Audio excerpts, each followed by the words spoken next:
Seperti biasa katakan bersama saya orang yang paling disayang sama Tuhan. Bilang sama kiri kanan saudara, depan belakang, kamu orang yang paling disayang sama Tuhan. Hari ini kita ada di khotbah yang terakhir. Puji Tuhan. Dalam serial khotbah kebenaran tentang akhir zaman di dalam Injil kasih karunia Allah. Sebelum saya lanjutkan, saya mau kasih tahu sama saudara, khotbah hari ini bukan untuk semua orang. Puji Tuhan, saudara datang mendengar. Amin. Jadi khotbah hari ini bukan untuk semua orang. Kalau generasi sebelumnya mereka tidak melihat dan mereka tidak mendapat pewahyuan sehingga mereka tidak melakukan. Tetapi kalau hari ini kamu melihat, kamu mendapat pewahyuan dan saudara melakukan, saya mau kasih tahu, saudara akan menjadi orang yang lebih daripada orang yang diberkati. Amin. Hari ini saya mau berbicara tentang berkat orang percaya di akhir zaman. Berkat orang percaya di akhir zaman. Di akhir zaman ini Alkitab mengatakan bahwa kegelapan menutupi bumi, kekelaman menutupi bangsa-bangsa. Jadi hari-hari terakhir adalah hari-hari yang gelap. Hari-hari yang kelam. Tetapi justru di hari-hari yang gelap seperti ini, di hari-hari yang kelam seperti ini, Allah mau supaya anak-anaknya diberkati, prosper in all things. Dalam segala sesuatu. Yang percaya boleh bilang amin. Amin. Bilang sama kiri kanan saudara, Tuhan mau kamu diberkati dalam segala sesuatu. Amin. Sudah siap diberkati? Yesaya pasal 60 ayat 1 sampai dengan ayat yang kedua. Bangkitlah menjadi teranglah, sebab terangmu datang dan kemuliaan Tuhan terbit atasmu. Sebab sesungguhnya kegelapan menutupi bumi dan kekelaman menutupi bangsa-bangsa. Tetapi terang Tuhan terbit atasmu dan kemuliaannya menjadi nyata atasmu. Bangkitlah menjadi teranglah, sebab terangmu datang dan kemuliaan Tuhan terbit atasmu. Terangmu datang dan kemuliaan Tuhan terbit atasmu. Pertanyaan saya, kapan semuanya ini terjadi? Terangmu datang, kemuliaan Tuhan terbit atasmu. Kapan semuanya ini terjadi? Ayat berikutnya mengatakan, sebab sesungguhnya kegelapan menutupi bumi dan kekelaman menutupi bangsa-bangsa. Semuanya ini terjadi ketika kegelapan menutupi bumi, kekelaman menutupi bangsa-bangsa. Amin. Dan inilah yang sedang terjadi saat ini. Inilah yang saudara lihat sekarang ini. Kegelapan menutupi bumi, kekelaman menutupi bangsa-bangsa. Kalau saudara perhatikan baik-baik akhir-akhir ini, moral mengalami degradasi yang begitu jauh. Kuasa kegelapan menguasai banyak orang. Betul? Kejahatan muncul dalam berbagai macam bentuk. Virus kuman-kuman yang tadinya tidak pernah muncul, sekarang mulai bermunculan. Sekarang ada cacar monyet. Betul? Ada begitu banyak orang yang sakit, ada begitu banyak orang yang mati sebelum waktunya. Kenapa? Karena iblis tahu waktunya sudah dekat. Iblis tahu Tuhan Yesus sudah mau datang. Iblis tidak tahu kapan Tuhan Yesus datang, tapi dia tahu waktunya sudah dekat. Sebab sesungguhnya kegelapan menutupi bumi dan kekelaman menutupi bangsa-bangsa. Jangan takut sama kegelapan, jangan takut sama kekelaman. Waktu hal ini terjadi, waktu kegelapan menutupi bumi, kekelaman menutupi bangsa-bangsa, saya mau kasih tahu sama saudara, inilah yang akan terjadi sama anak-anak Tuhan. Apa yang terjadi sama saudara? Terang Tuhan terbit atasmu. Kemuliaannya menjadi nyata atasmu. Yang percaya boleh bilang amin. Amin. Orang dunia bisa melihat ketika terang Tuhan terbit atas saudara, kemuliaan Tuhan menjadi nyata atas saudara. Kalau saudara ingat cerita tentang Yusuf, Potifar, dia orang Mesir. Waktu dia melihat Yusuf, dia bisa melihat kalau Yusuf disertai oleh Tuhannya. Dan Tuhannya membuat segala sesuatu yang Yusuf kerjakan berhasil. Potifar bisa melihat. Betul? Itu sebabnya Potifar, dia pinter. Dia memberikan kuasa kepada seluruh isi rumahnya. Dan apa saja yang dikerjakan Yusuf berhasil. Sehingga berkat Tuhan ada atas segala milik Potifar. Orang dunia bisa melihat. Ini merupakan gambaran tentang saudara, merupakan gambaran tentang saya. Di akhir zaman ini, ketika kegelapan menutupi bumi, kekelaman menutupi bangsa-bangsa, orang dunia bisa melihat. Kalau terang Tuhan terbit atasmu, kemuliaan Tuhan menjadi nyata atasmu. Yang percaya boleh bilang amin. Amin. Ayat yang ketiga, ayat yang keempat. Bangsa-bangsa berduyun-duyun datang kepada terangmu, dan raja-raja kepada cahaya yang terbit bagimu. Angkatlah mukamu dan lihatlah ke sekeliling. Mereka semua datang berhimpun kepadamu, anak-anakmu laki-laki datang dari jauh, dan anak-anakmu perempuan digendong. Angkatlah mukamu dan lihatlah sekeliling. Mereka semua datang berhimpun kepadamu. Anak-anakmu laki-laki datang dari jauh, anak-anakmu perempuan digendong. Di akhir zaman ini akan terjadi rekonsiliasi di dalam keluarga, terutama antara orang tua dan anak. Enggak semuanya bilang amin. Ini the year of amin. Dari semua yang baik yang dijanjikan Tuhan akan digenapi dalam hidupmu. Dengan berkata amin. Amin. Di akhir zaman ini akan terjadi rekonsiliasi di dalam keluarga, terutama antara orang tua dengan anak. Anak-anakmu laki-laki datang dari jauh. Mungkin anakmu laki-laki sudah pergi lama. Dan saudara nggak pernah tahu di mana keberadaannya. Tapi di akhir zaman ini, dia pulang.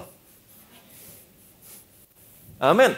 Anak-anakmu perempuan digendong. Biasanya anak perempuan paling manja sama orang tuanya. Mungkin selama ini ada sesuatu hal terjadi. Anakmu yang perempuan tidak mau lagi bicara sama saudara. Tapi sesuatu terjadi di akhir zaman ini. Anak-anakmu perempuan digendong. Amin. Ayat yang kelima, perhatikan baik-baik. Pada waktu itu engkau akan heran melihat dan berseri-seri. Engkau akan tercengang dan akan berbesar hati. Sebab kelimpahan dari seberang laut akan beralih kepadamu dan kekayaan bangsa-bangsa akan datang kepadamu. Pada waktu itu, ketika kegelapan meliputi bumi, kekelaman meliputi bangsa-bangsa, engkau akan heran melihat, engkau akan berseri-seri, engkau akan tercengang, engkau akan berbesar hati. Kenapa? Kelimpahan dari seberang lautan akan beralih kepadamu. Kekayaan bangsa-bangsa akan datang kepadamu. Bangsa-bangsa di sini konteksnya adalah, dalam ayat ini konteksnya adalah bangsa-bangsa di luar bangsa Yahudi. Bangsa-bangsa lain. Dalam konteks orang percaya, bangsa-bangsa di sini berbicara tentang orang yang bukan orang percaya. Kelimpahan, kekayaan mereka akan datang kepadamu. Akan beralih kepadamu. Kapan? Ketika kegelapan menutupi bumi, ketika kekelaman menutupi bangsa-bangsa. Hari ini saya mau mengajak saudara untuk melihat cerita dari perjanjian lama. Amin. Kita akan melihat dua tulah yang Allah berikan kepada bangsa Mesir sebelum Allah membawa bangsa Israel keluar dari Mesir. Dan kita akan melihat apa yang terjadi sesudah Allah membawa bangsa ini keluar dari Mesir. Karena ini merupakan gambaran tentang keberadaan saudara dan saya di akhir zaman ini. Saya mau saudara mengerti, semua cerita dalam perjanjian lama bukan hanya cerita atau sejarah yang sudah berlalu. Tidak. Tetapi semua cerita dalam perjanjian lama adalah sejarah yang akan berulang. Amin. Pelajari kehidupan Yusuf. Apa yang berlaku sama Yusuf, itu berlaku sama saudara. Amin. Potifar bisa melihat kalau Yusuf disertai Tuhannya. Hari ini orang dunia bisa melihat kalau terang Tuhan terbit atasmu. Pelajari kehidupan Abraham, pelajari kehidupan Lot. Mereka adalah orang benar, tapi Abraham adalah orang benar yang berkemenangan. Lot adalah orang benar yang dikalahkan. Saudara mau pilih yang mana? Abraham tentunya. Amin. Jadi perjanjian lama bukan sejarah yang sudah berlalu, tapi perjanjian lama adalah sejarah yang akan berulang. 1 Korintus 10 ayat 11. Semuanya ini telah menimpa mereka sebagai contoh dan dituliskan untuk menjadi peringatan bagi kita yang hidup pada waktu di mana zaman akhir telah tiba. Semuanya ini telah menimpa mereka sebagai contoh. Jadi alasan saudara membaca cerita-cerita dalam perjanjian lama, alasan saudara belajar tokoh-tokoh dalam perjanjian lama, Abraham, Yusuf, Daud, dan lain sebagainya, karena mereka adalah contoh. Contoh buat saudara, contoh buat saya. Kita baca perjanjian lama, tetapi kita tidak balik kepada sistemnya, yaitu hukum Taurat. Tidak. Tetapi di dalam perjanjian lama ada kebenaran yang Allah sembunyikan, yang harus saudara cari. Ingat, perjanjian lama adalah perjanjian baru yang disembunyikan. Perjanjian baru adalah perjanjian lama yang disingkapkan, yang dibukakan. Semuanya ini telah menimpa mereka sebagai contoh. Dan dituliskan untuk menjadi peringatan bagi siapa? Bagi siapa? Perhatikan baik-baik. Bagi kita yang hidup pada waktu di mana zaman akhir telah tiba. Jadi di dalam perjanjian lama ada begitu banyak cerita yang bisa saudara adopsi, yang bisa saudara pelajari untuk saudara, untuk saya yang hidup pada waktu zaman akhir telah tiba. Dan kita akan melihat cerita ketika bangsa Israel ada di Mesir. Tuhan memberikan 2 tulah yang terakhir. Sebelum Tuhan membawa bangsa ini keluar dari Mesir. 2 tulah yang terakhir, tulah ke-9, tulah ke-10. Apa tulah yang ke-9? Gelap gulita. Betul? Tuhan menulahi bangsa Mesir dengan gelap gulita. Alkitab mengatakan gelapnya begitu pekat. Sehingga mereka bisa meraba gelap. Dan mereka tidak bisa melihat sesamanya. Dan mereka tidak bisa bangun dari tempatnya selama 3 hari. Tetapi Alkitab mengatakan ada terang Tuhan pada semua tempat kediaman orang Israel. Pada semua orang Israel ada terang Tuhan di tempat kediamannya. Ini merupakan gambaran tentang keberadaan saudara, keberadaan saya di akhir zaman. Waktu Tuhan menulahi bangsa Mesir dengan gelap gulita, Tuhan buat perbedaan antara bangsa Mesir dengan bangsa Israel. Amin. Demikian juga hari ini. Ketika kegelapan menutupi bumi, kekelaman menutupi bangsa-bangsa, Tuhan membuat perbedaan antara anak-anaknya, saudara dan saya, dengan orang dunia. Ketika kegelapan menutupi bumi, kekelaman menutupi bangsa-bangsa, terang Tuhan terbit atasmu, kemuliaannya menjadi nyata atasmu. Yang percaya boleh bilang amin. Waktu Tuhan menulahi bangsa Mesir dengan gelap gulita, Alkitab mengatakan, Firaun tetap mengeraskan hatinya. Dia tidak mau membiarkan bangsa ini pergi, dan Tuhan berkata kepada Musa, aku akan memberikan kepada mereka 1 tulah lagi. Keluaran pasal 11. Berfirmanlah Tuhan kepada Musa, aku akan mendatangkan 1 tulah lagi atas Firaun dan atas Mesir. Sesudah itu ia akan membiarkan kamu pergi dari sini. Apabila ia membiarkan kamu pergi, ia akan benar-benar mengusir kamu dari sini.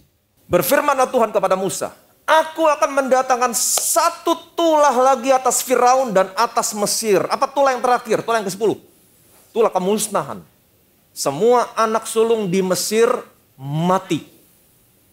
Betul? Setelah itu mereka akan membiarkan kamu pergi. Apabila ia membiarkan kamu pergi, ia akan benar-benar mengusir kamu. Tulah kemusnahan. Semua anak sulung di Mesir mati. Tetapi sebelum Tuhan menulahi bangsa Mesir dengan tulah yang ke-10, semua anak sulung Mesir mati, Tuhan berkata kepada orang-orang Israel, kamu harus mengadakan Paskah. Satu keluarga mengambil satu domba. Satu domba, satu keluarga. Dombanya disembelih pada waktu senja. Menarik. Dombanya disembelih pada waktu senja. Dagingnya kamu makan, darahnya kamu oles. Perhatikan baik-baik. Keluaran pasal 12 ayat 5-7.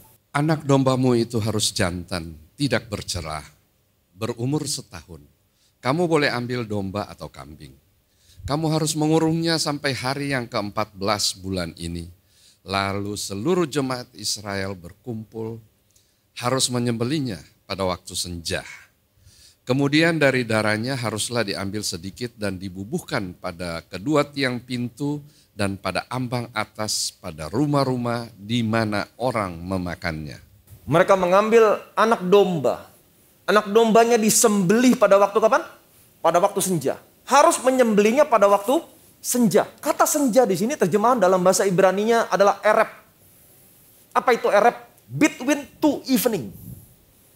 Di antara 2 senja. Di antara 2 senja. Di dalam sejarah Alkitab hanya pernah terjadi 1 kali dalam 1 hari ada 2 senja. Kapan? Senja yang pertama. Yesus tergantung di atas kayu salib dari jam 9 pagi sampai jam 3 petang. Betul? Dia tergantung di atas kayu salib dari jam 9 pagi sampai jam 3 petang. Tetapi Alkitab mengatakan sejak jam 12 sampai jam 3 petang kegelapan meliputi bumi. Kenapa? Karena dia sedang menanggung semua dosamu, semua dosa saya.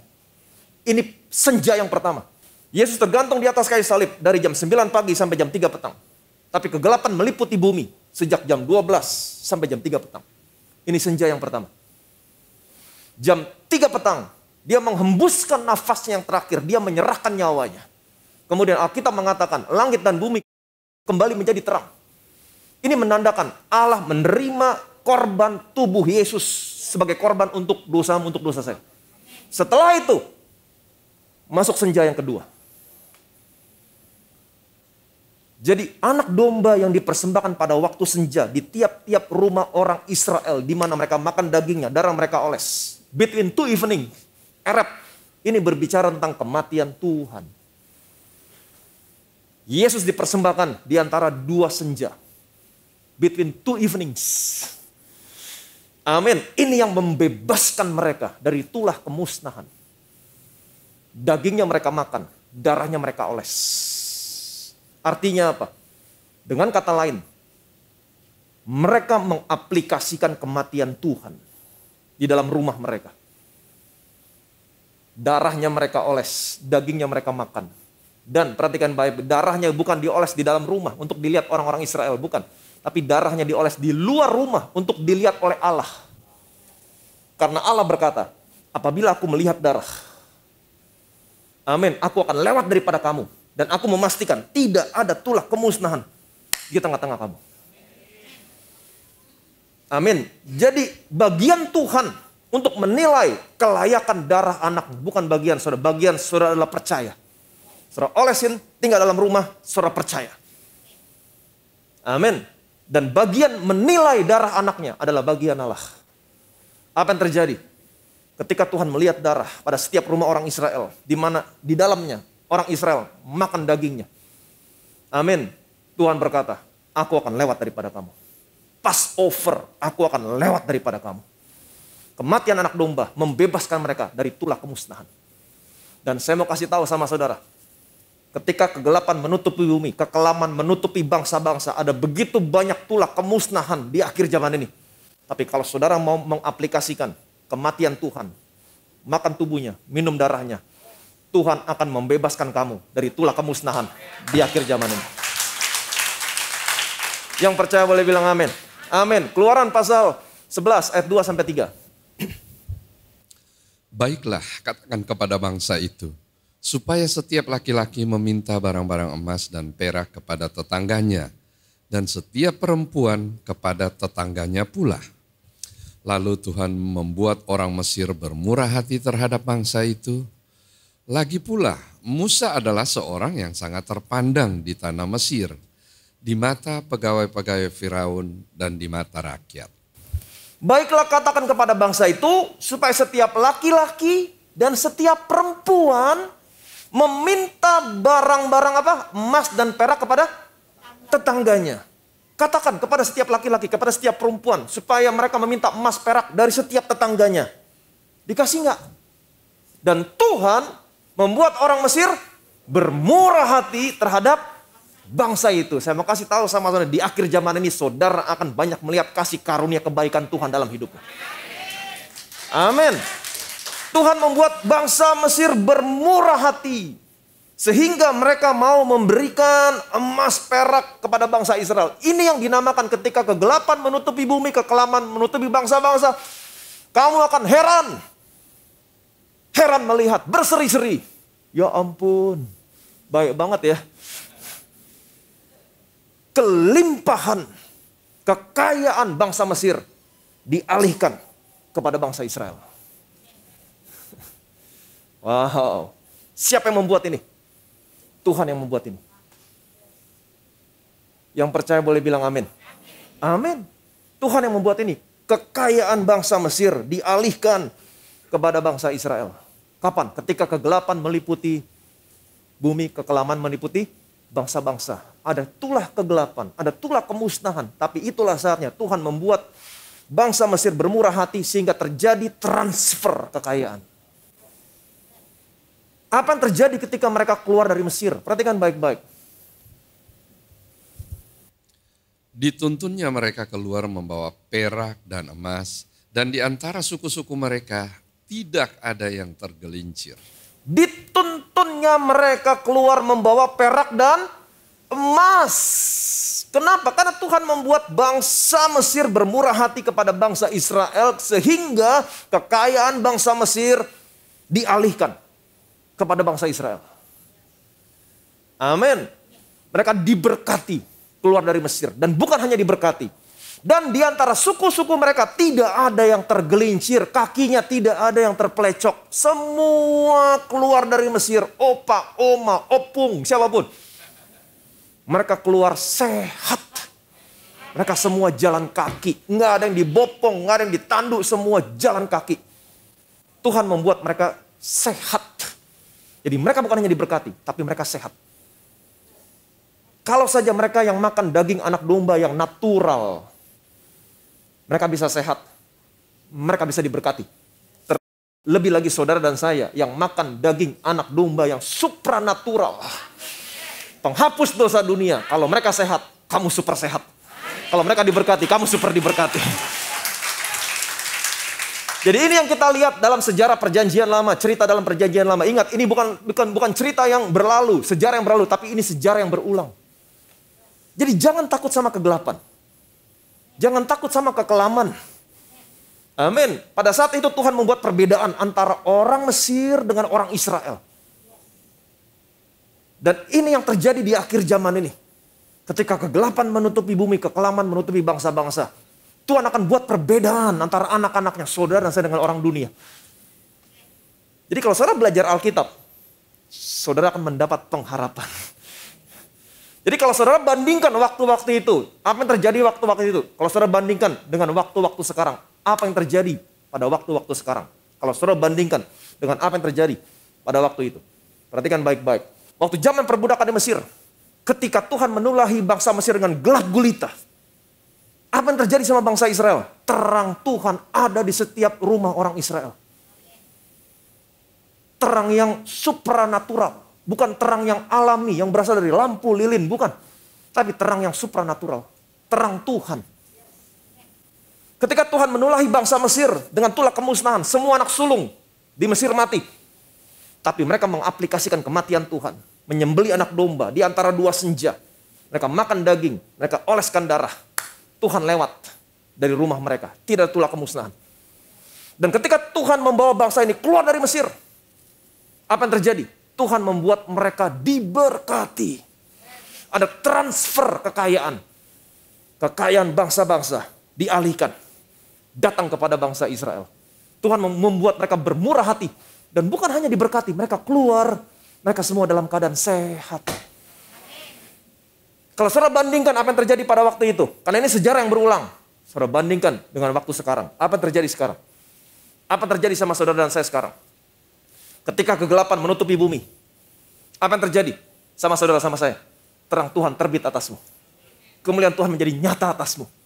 Ketika ada tulah kemusnahan, ada banyak orang yang mati sebelum waktunya. Aplikasikan kematian Tuhan. Kematian Tuhan membebaskan kamu dari tulah kemusnahan. Dan di akhir zaman ini, apa yang terjadi sama saudara sama saya? Yesaya mengatakan, ketika kegelapan menutupi bumi, kekelaman menutupi bangsa-bangsa. Pada waktu itu, kamu akan heran melihat. Kamu akan berseri-seri. Kamu akan tercengang. Kamu akan berbesar hati. Kenapa? Karena kamu melihat kelimpahan dari seberang lautan akan beralih kepadamu. Kekayaan bangsa-bangsa akan datang kepadamu. Dan lebih daripada itu, Tuhan akan membuat hidupmu sehat. Amin. Ini berkat saudara. Itu sebab hari ini saya mau ngomong yang kedua. Transfer kelimpahan dan kekayaan. Bulan depan saya mau ngomong tentang mujizat kesembuhan. Tuhan mau membuat hidupmu sehat.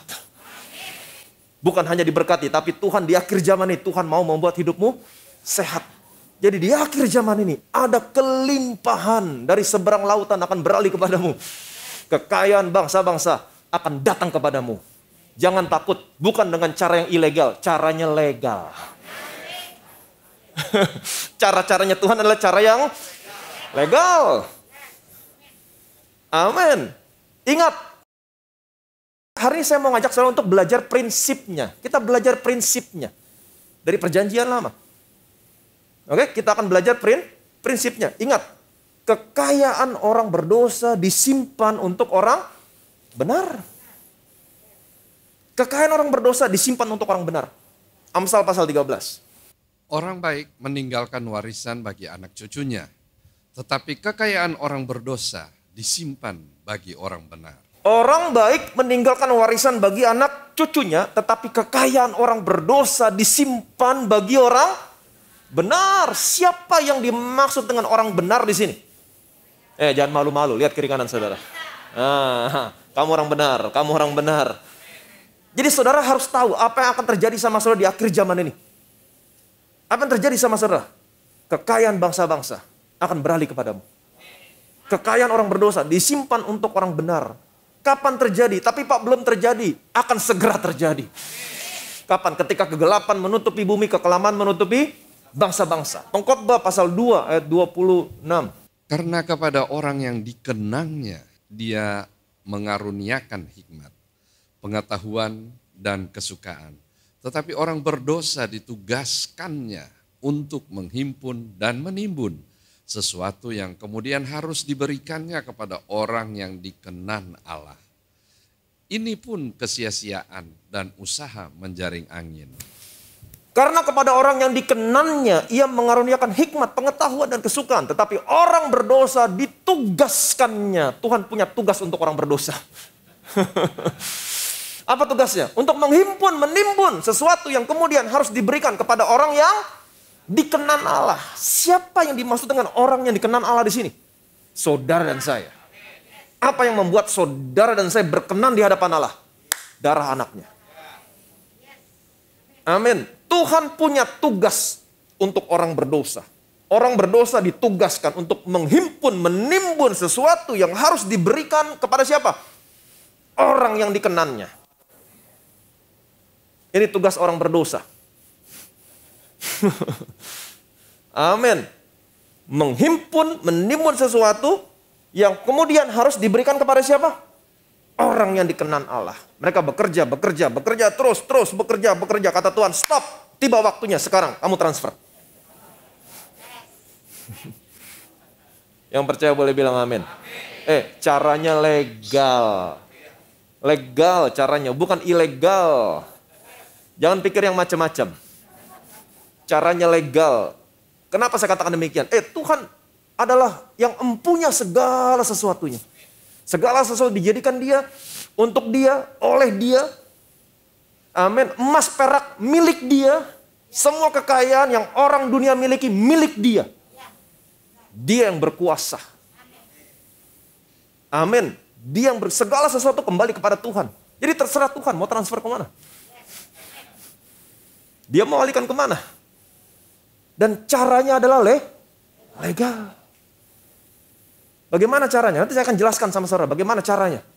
Jadi Tuhan punya tugas untuk orang berdosa, menghimpun, menimbun sesuatu yang kemudian harus diberikan kepada orang yang dikenan Allah. Diberikan kepada anak-anaknya. Setelah diberikan kepada anak-anaknya, Tuhan juga punya tugas untuk anak-anaknya. Ingat, Tuhan memberkati bangsa Israel, emas, perak, kain ungu muda, ungun tua, kain kirmisi, lenan halus, tembaga. Bukan untuk kesenangan mereka, tetapi untuk apa? Membangun bait Allah. Amin. Ini banyak orang percaya lupa. Apa tujuan Tuhan transfer? Tuhan sudah transfer kepada anak-anaknya, tapi anak-anaknya suka lupa. Udah transfer ya? Udah ya? Lupa. Dan kita akan belajar prinsipnya hari ini. Dari perjanjian lama. Kita akan belajar prinsip dari perjanjian lama. Maleakhi memberitahukan sama saudara tentang prinsip peralihan. Dan Yakobus memberitahukan sama saudara kapan waktunya ini terjadi. Sehubungan dengan kegelapan meliputi bumi, kekelaman menutupi bangsa-bangsa. Seperti yang kita baca tadi dalam kitab Keluaran. Perhatikan baik-baik. Yakobus pasal 5 ayat 1 sampai dengan 3. Jadi sekarang hai kamu orang-orang kaya, menangislah dan merataplah atas sengsara yang akan menimpa kamu. Kekayaanmu sudah busuk dan pakaianmu telah dimakan ngengat. Emas dan perakmu sudah berkarat dan karatnya akan menjadi kesaksian terhadap kamu dan akan memakan dagingmu seperti api. Kamu telah mengumpulkan harta pada hari-hari yang sedang berakhir. Kamu telah mengumpulkan harta pada hari-hari yang sedang berakhir. Di akhir zaman ini. Untuk apa? Alkitab menerjemahkan Alkitab. Untuk dialihkan. Kepada siapa? Kepada anak-anaknya. Dengan cara yang legal.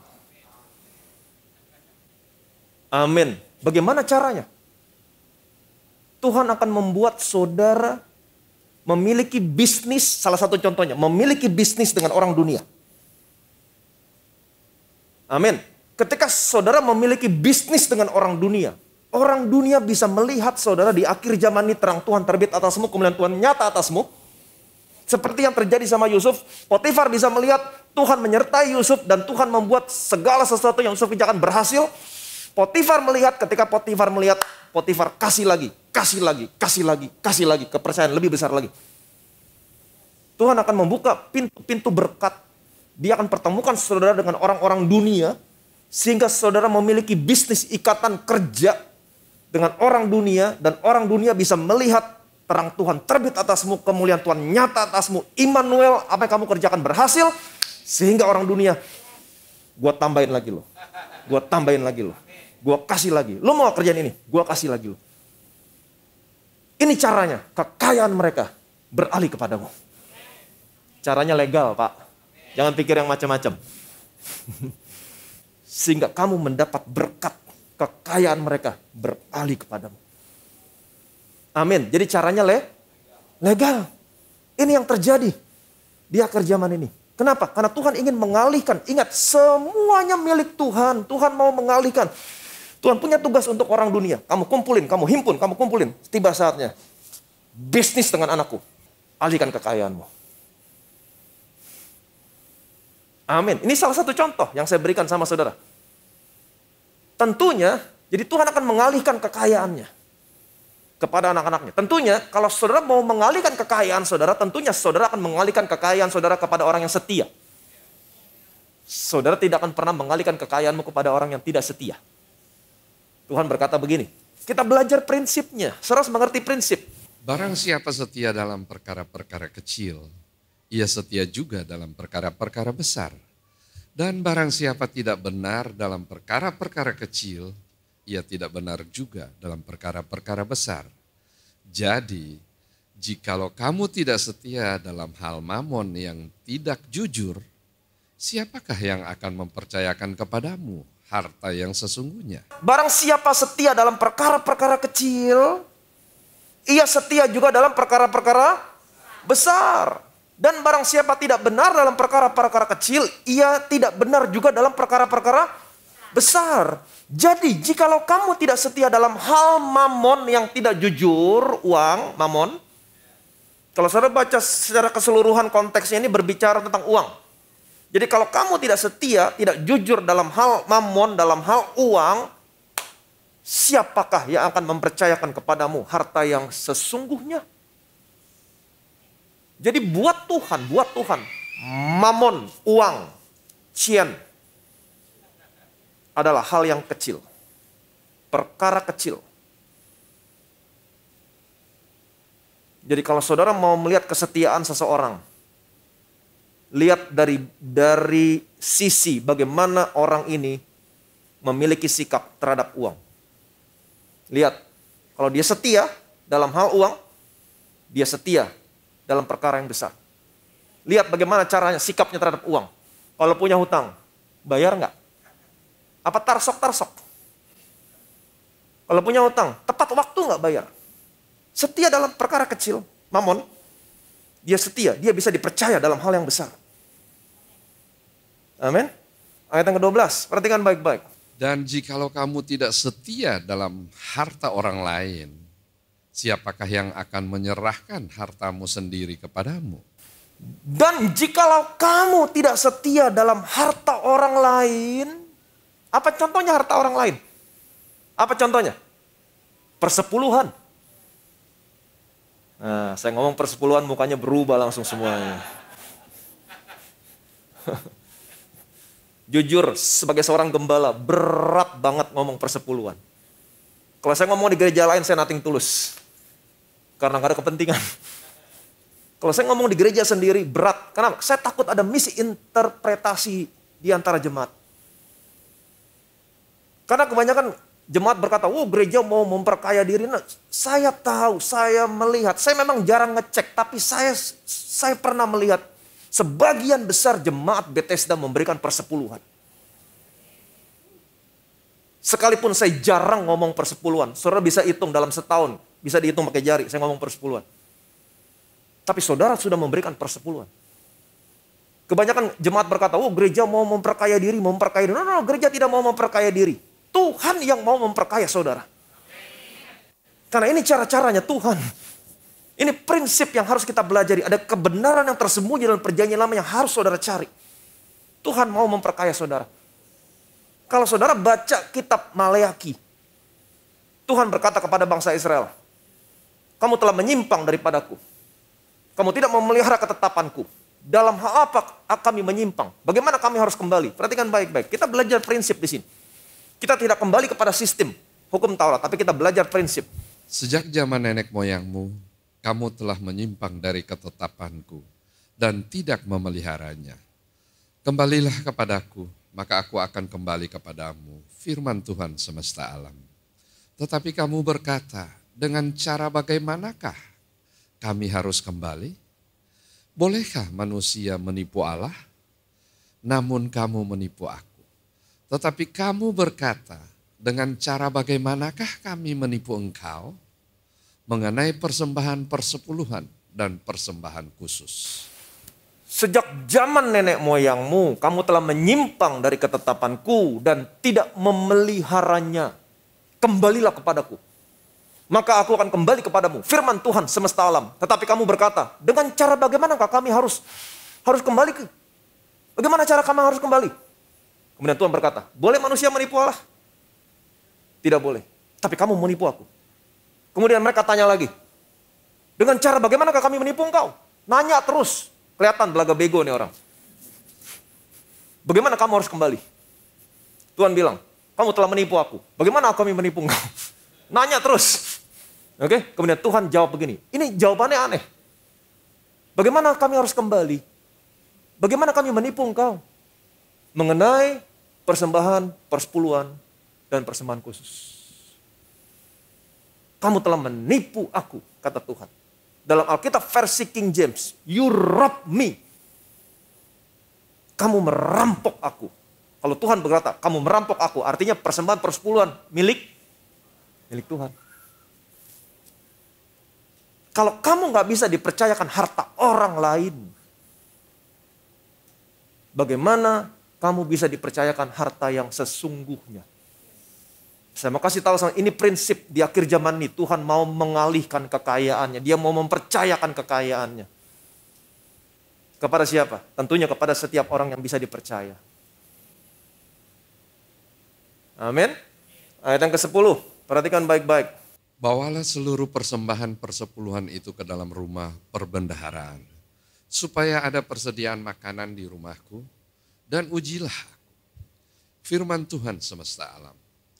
Apakah aku tidak membukakan bagimu tingkap-tingkap langit dan mencurahkan berkat kepadamu sampai berkelimpahan?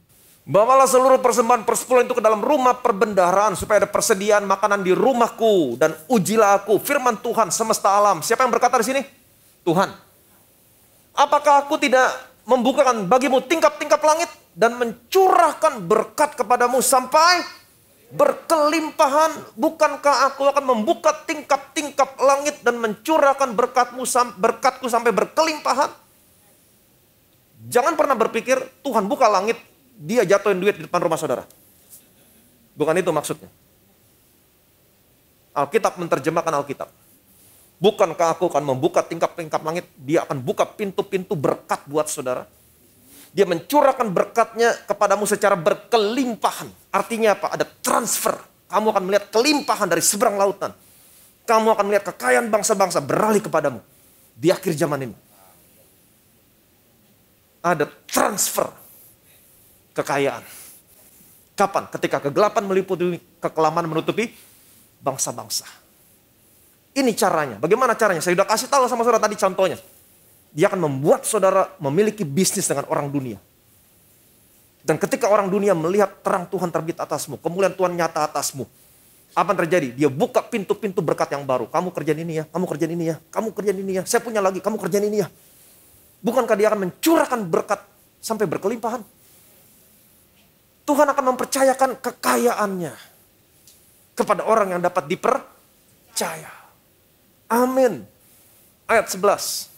Aku akan menghardik bagimu belalang pelahap, supaya jangan dihabisinya hasil tanahmu, dan supaya jangan pohon anggur di padang tidak berbuah bagimu.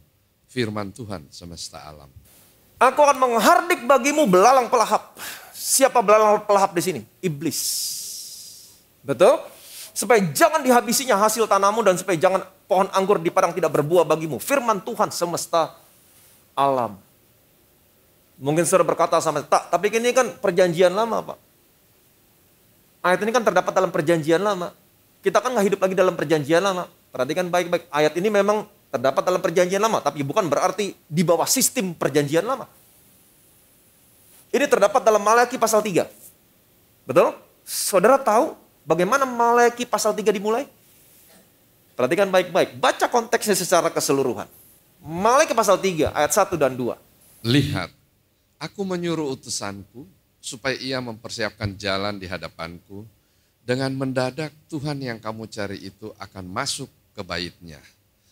Malaikat perjanjian yang kamu kehendaki itu, sesungguhnya ia datang, firman Tuhan semesta alam. Siapakah yang dapat tahan akan hari kedatangannya, dan siapakah yang dapat tetap berdiri apabila ia menampakkan diri? Sebab ia seperti api tukang pemurni logam dan seperti sabun tukang penatu. Lihat, aku menyuruh utusanku supaya ia mempersiapkan jalan di hadapanku.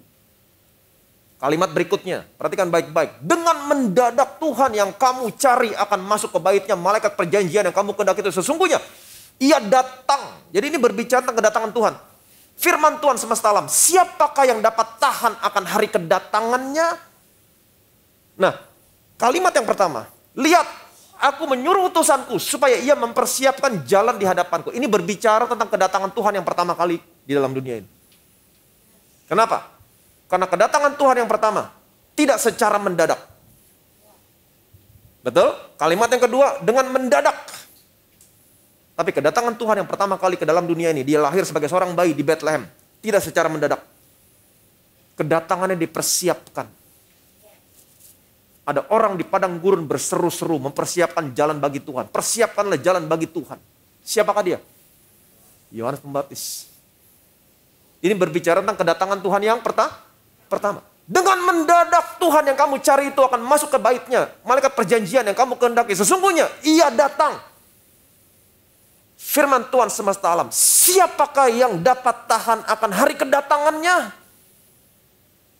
Dan siapakah yang dapat tetap berdiri apabila ia menampakkan diri? Nah, ini berbicara tentang kedatangan Tuhan yang kedua. Dia datang mendadak. Dia datang tiba-tiba. Suddenly. Minggu yang lalu. Betul? Suddenly. Anytime. Kapan aja Tuhan datang? Mendadak. Kapan dia menampakkan diri di mana? Di awan-awan. Dengan segala kekuasaan, kemuliaan. Siapa yang dapat tahan? Kenapa? Karena sebuah bangsa meratap. Tapi gereja tidak meratap. Gereja bersuka cita. Kenapa? Karena kedatangan yang kedua. Sebagai pemurni logam. Untuk apa? Untuk menghakimi. Apa yang saya mau sampaikan sama saudara? Baca konteksnya secara keseluruhan. Artinya apa? Saudara dan saya yang hidup sesudah Tuhan datang yang pertama kali. Dan saudara dan saya yang hidup menantikan kedatangan Tuhan yang kedua kali. Tuhan berbicara tentang persepuluhan. Maleakhi pasal selanjutnya. 9, 10, 7, 8, 9, 10. Tuhan berbicara tentang persepuluhan. Tapi banyak orang berkata, Pak ini kan perjanjian lama. Kita kan tidak hidup dalam perjanjian lama. Betul, ayat ini terdapat dalam perjanjian lama. Tapi bukan berarti ayat ini perjanjian lama. Di bawah sistem perjanjian lama. Banyak orang Kristen yang hidup di bawah kasih karunia. Ini pertentangan yang terjadi di antara orang-orang Kristen yang hidup di bawah kasih karunia. Kita kan hidup di bawah kasih karunia, Pak. Kita nggak perlu kasih persepuluhan. Kan kita hidup di bawah, tidak lagi hidup di perjanjian lama. Kita tidak hidup di bawah hukum Taurat. Mereka menganggap bahwa persepuluhan ada di bawah sistem hukum Taurat. No. Persepuluhan sudah ada jauh sebelum hukum Taurat diberikan. Kapan pertama kali persepuluhan disebut? Ketika Abraham memberikan persepuluhan. Kepada siapa? Melkisedek. Amin. Pewahyuan apa yang Abraham miliki sehingga dia memberikan persepuluhan kepada Melkisedek? Alkitab berkata, camkanlah betapa besarnya Melkisedek sehingga Abraham memberikan 1/10 dari segala rampasan yang terbaik yang dia dapat ketika dia mengalahkan keempat raja. Camkanlah betapa besarnya orang ini, Melkisedek, sehingga Abraham memberikan persepuluhan. Pertanyaan saya, pewahyuan apa yang Abraham miliki sehingga dia memberikan persepuluhan kepada Melkisedek? Sebelum Abraham memberikan persepuluhan, Melkisedek muncul. Melkisedek merupakan gambaran tentang siapa? Yesus, Raja Salem. Raja Salem, Raja Damai. Melkisedek merupakan gambaran tentang Yesus. Sebelum Abraham memberikan persepuluhan, Melkisedek muncul ketika dia pulang dari peperangan melawan raja-raja. Dia lelah, letih, lesu. Melkisedek muncul membawa apa? Roti dan anggur. Roti dan anggur. Memberikan kepada Melkisedek, memberikan kepada Abraham. Abraham disegarkan kembali. Memberi roti, memberi anggur. Ini merupakan gambaran tentang apa? Tuhan Yesus yang memberikan tubuhnya, memberikan darahnya kepada saudara. Camkanlah betapa besarnya Melkisedek sehingga Abraham memberikan persepuluhan. Kenapa? Kenapa pewahyuan apa yang dia miliki? Karena dia memberikan tubuhnya, memberikan darahnya.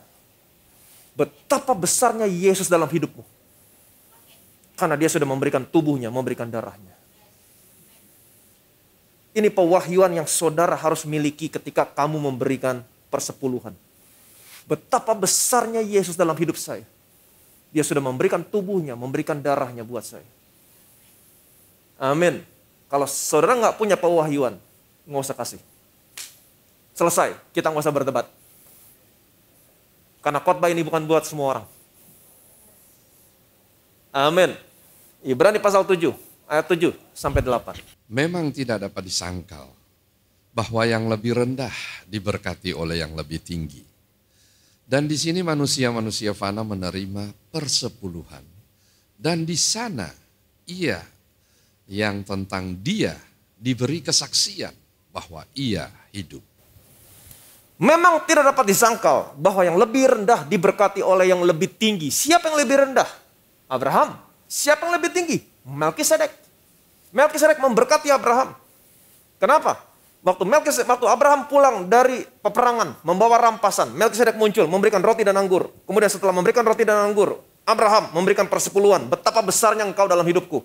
Memberikan tubuh dan darahmu. Setelah itu, Melkisedek memberkati Abraham. Diberkatilah Abraham oleh Allah pencipta langit dan bumi. Allah yang maha tinggi, pencipta langit dan bumi. Siapa yang memberkati? Melkisedek. Amin. Melkisedek merupakan gambaran tentang siapa? Tuhan Yesus. Abraham merupakan gambaran tentang siapa? Orang beriman, saudara dan saya. Jauh sebelum hukum Taurat diberikan, prinsip persepuluhan sudah ada. Amin. Dan di sini manusia-manusia fana menerima persepuluhan ketika saudara memberikan persepuluhan. Di gereja, di sini manusia-manusia fana, pendeta, pengkhotbah, penginjil, pemain musik, full timer, semuanya menerima bagian dari persepuluhan yang saudara berikan. Di sini manusia fana menerima.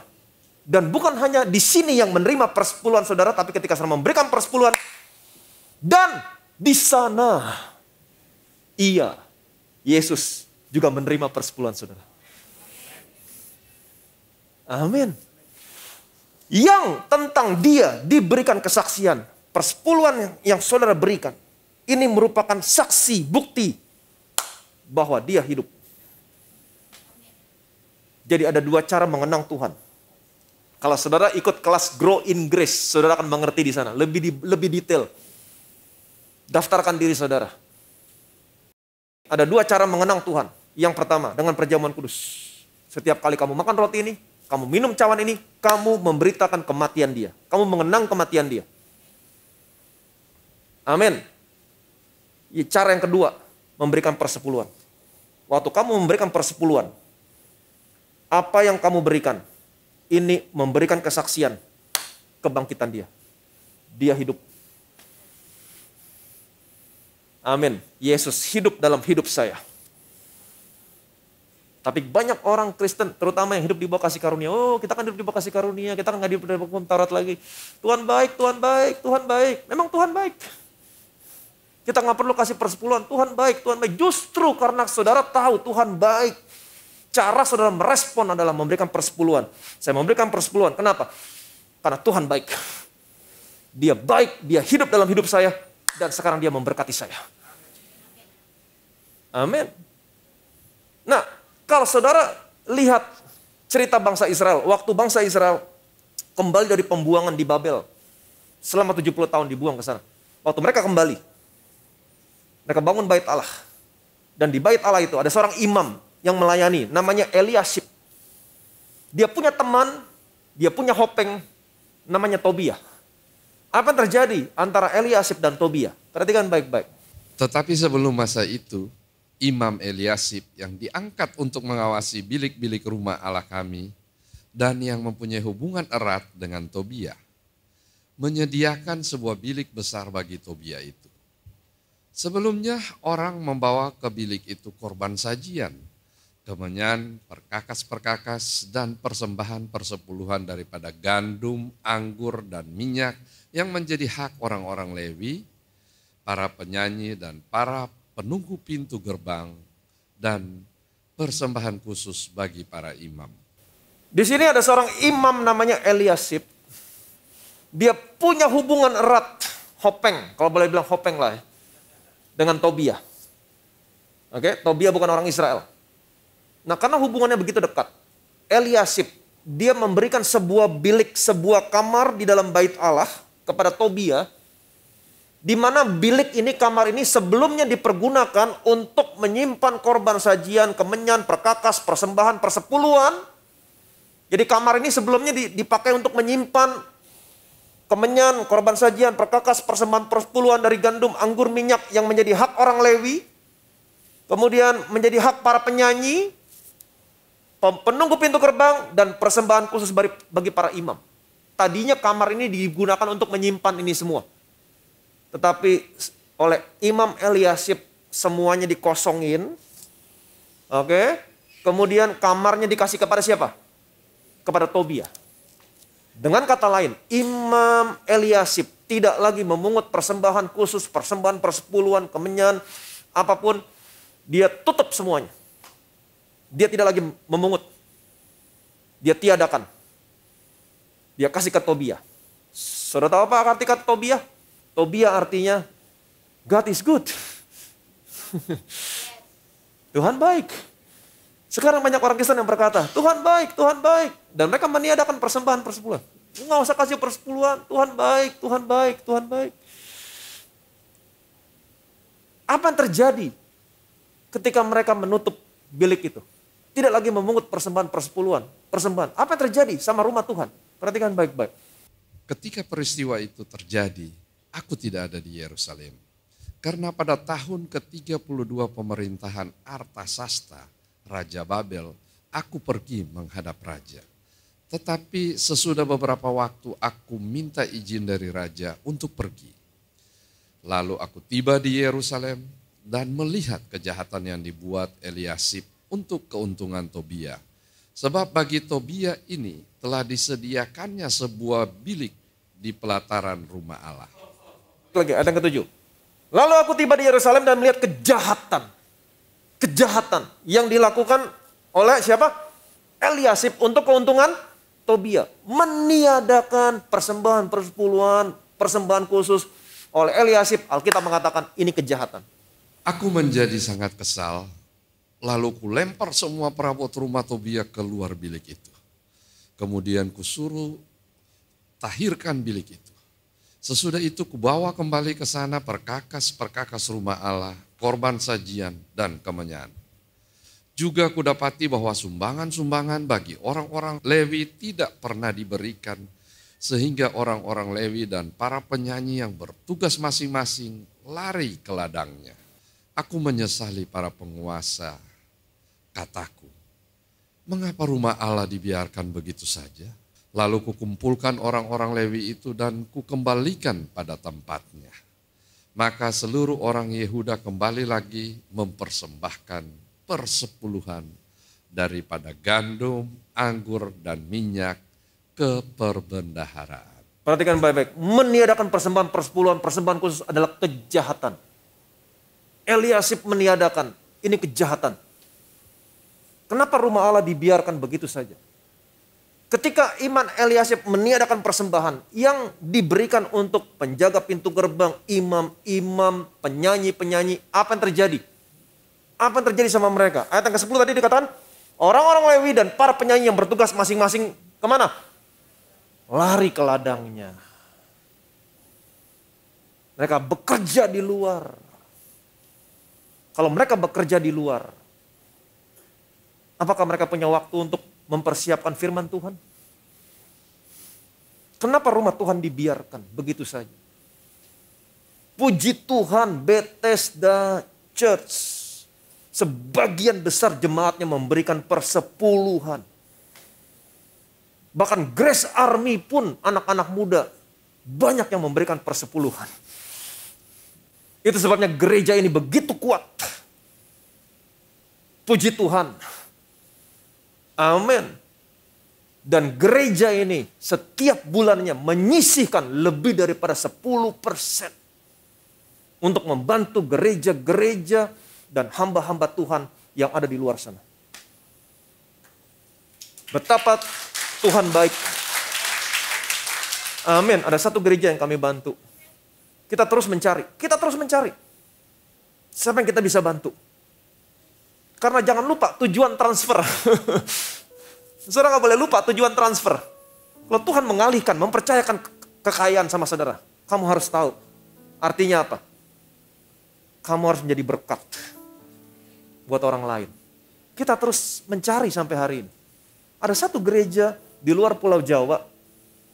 Ini pun kita ketemu gak sengaja di Instagram. Saudara tahu apa yang terjadi sama pendetanya? Setiap hari dia harus bekerja, dia lari ke ladang, dia harus pergi keluar. Saudara bisa bayangkan. Kenapa? Saya kirim tim ke sana. Kebetulan ada seorang pastor kita lagi liburan ke Bali, di Bali ini. Masuk ke gerejanya, kita tanya, interview, karena kita harus memberikan bantuan kepada orang yang tepat, kepada gereja yang tepat. Tepat sasaran. Interview, tanya kenapa harus bekerja sebagai, bagaimana persiapan gereja, gimana saya bisa hidup kalau setiap bulan saya hanya dapat 300.000 rupiah. Bagaimana bisa hidup? 300.000 rupiah. Itu sebabnya mereka pergi keluar. Setiap hari harus online. Apakah dia punya waktu untuk mempersiapkan khotbah? Apakah tim pempujiannya punya waktu? Kalau jemaat tidak mendukung gerejanya lemah. Saudara tidak bisa mendengar firman yang baik. Saudara tidak bisa mendengar pujian yang memberkati. Gak bisa. Kenapa rumah Tuhan dibiarkan begitu saja? Kenapa? Why? Ini ya orang-orang kita bantu. Puji Tuhan, gereja ini kuat. Di saat gereja lain terdampak di masa pandemi, justru gereja ini kuat diberkati. Kenapa? Karena saudara memberikan persepuluhan, saudara memberkati gereja ini. Semua yang melayani di tempat ini mendapat bagian cukup. Sehingga puji Tuhan, kami tidak mengalami seperti apa yang mereka alami. Kami tidak harus, kita punya waktu mempersiapkan khotbah yang terbaik. Kita punya waktu membuat praise and worship yang memberkati saudara. Dan lebih daripada itu, saudara bisa melihat, kita bisa buka children church. Kita bisa buka, artinya apa? Tuhan mempercayakan kekayaannya kepada gereja ini. Dan kita tidak pernah lupa untuk membantu gereja lain. Jangan pernah lupa transfer ini, peralihan ini. Amin. Dan mereka yang tidak terdampak, apa terjadi? 300.000 di rekening. Mau hidup bagaimana? Sehingga mereka harus kerja di luar. Online, segala macam. Ini kejahatan. Membiarkan rumah Tuhan terlantar begitu saja. Dan Nehemia mengembalikan bilik ini. Betul? Maka seluruh orang Yehuda membawa lagi persembahan persepuluhan dari gandum, anggur, minyak. Dan mereka, lalu dikumpulkan orang-orang Lewi itu dan kembali kepada tempatnya. Mereka mendapat bagian lagi. Mereka bisa mempersiapkan rumah Tuhan lebih baik lagi. Kalau saudara memberikan persepuluhan ke gereja, dimanapun saudara berada yang online, kalau saudara bukan jemaat Bethesda, jangan kasih persepuluhan saudara ke gereja ini. Kasih persepuluhan ke gereja saudara. Dukung gereja saudara. Amin, biar gereja saudara kuat. Jadi kalau saudara memberikan persepuluhan ke dalam gereja, saudara akan melihat gerejamu kuat. Saudara akan mendapatkan firman yang baik, pujian yang memberkati. Dan di samping itu, Tuhan melihat saudara sebagai orang-orang yang bisa dipercayakan kekayaannya. Amin. Dan di akhir zaman ini, kepada setiap orang yang bisa dipercayakan kekayaan Tuhan, kamu akan melihat kelimpahan dari seberang lautan akan beralih kepadamu. Kekayaan bangsa-bangsa akan datang kepadamu. Yang percaya boleh bilang amin. Jadi ini prinsip, kita belajar prinsipnya. Karena di akhir zaman ini, kamu akan tercengang. Kamu akan heran. Kamu akan berseri-seri. Kamu akan berbesar hati. Kenapa? Kelimpahan dari seberang lautan akan beralih kepadamu. Kekayaan bangsa-bangsa akan datang kepadamu. Kapan semuanya ini terjadi? Ketika kegelapan meliputi bumi, kekelaman menutupi bangsa-bangsa. Di akhir zaman ini ada kelimpahan, ada kekayaan. Ingat, segala sesuatunya adalah milik Tuhan. Emas, perak, kekayaan orang berdosa, itu semua milik Tuhan. Dan di akhir zaman ini Tuhan mau alihkan kepada siapa? Kepada anak-anaknya. Tapi kamu harus mengerti prinsipnya tentang bagaimana peralihan ini terjadi. Dan jangan pernah lupa apa tujuan peralihan ini. Peralihan ini terjadi, Tuhan akan mempercayakan harta miliknya kepada orang yang bisa dipercaya. Kepada siapakah harta Tuhan dipercayakan? Kepada orang yang setia. Bagaimana caranya Tuhan mengukur kesetiaan? Kalau kamu dalam hal yang paling kecil aja gak setia, hal mamon. Bagaimana Tuhan mempercayakan kepada kamu harta yang sesungguhnya? Kalau kamu gak setia sama harta orang lain, siapakah yang akan mempercayakan kepadamu hartamu sendiri? Ini prinsip yang harus kita mengerti. Ini prinsipnya Tuhan di akhir zaman. Amin. Kalau generasi sebelumnya tidak melihat dan tidak mendapat pewahyuan, sehingga mereka tidak melakukan, nggak apa-apa. Tapi hari ini kamu melihat, kamu mendapat pewahyuan, kamu melakukan, kamu lebih daripada orang yang diberkati. Kamu akan melihat kelimpahan, akan beralih kepadamu, kekayaan bangsa-bangsa akan datang kepadamu. Betapa Tuhan Yesus baik. Amin. Dan sekarang kita sudah menantikan kedatangan Tuhan. Selesailah sudah khotbah seri akhir zaman. 8 sesi. Amin. Saudara berbahagia. Berbahagia. Yes. Tuhan baik. Sambil menantikan kedatangannya. Ketika dunia gelap. Ketika dunia kelam. Tapi janji Tuhan. Terang Tuhan akan terbit atasmu. Kemuliaan akan menjadi nyata atasmu. Betapa Tuhan Yesus baik. Dan sekarang kita sedang menantikan penggenapan. Keseluruhan dari penggenapan penebusan. Kedatangannya muncul di awan-awan. Tapi sambil kita menantikan kedatangannya, kasih karunia dari Tuhan Yesus Kristus senantiasa menyertai kamu. Di akhir zaman ini, saudara dan saya akan melihat begitu banyak kasih karunia demi kasih karunia, kebaikan Tuhan demi kebaikan Tuhan dalam seluruh area kehidupan saudara. Kamu akan heran, kamu akan berseri-seri, kamu akan berbesar hati. Tuhan begitu baik. Tidak ada apapun yang bisa kita lakukan untuk membalas kebaikan Tuhan. Selain kita memuji, menyembah, memuliakan nama Tuhan. Satu kata buat Tuhan Yesus. Tuhan Yesus, Engkau baik. Kita sama-sama bangkit berdiri. Amin.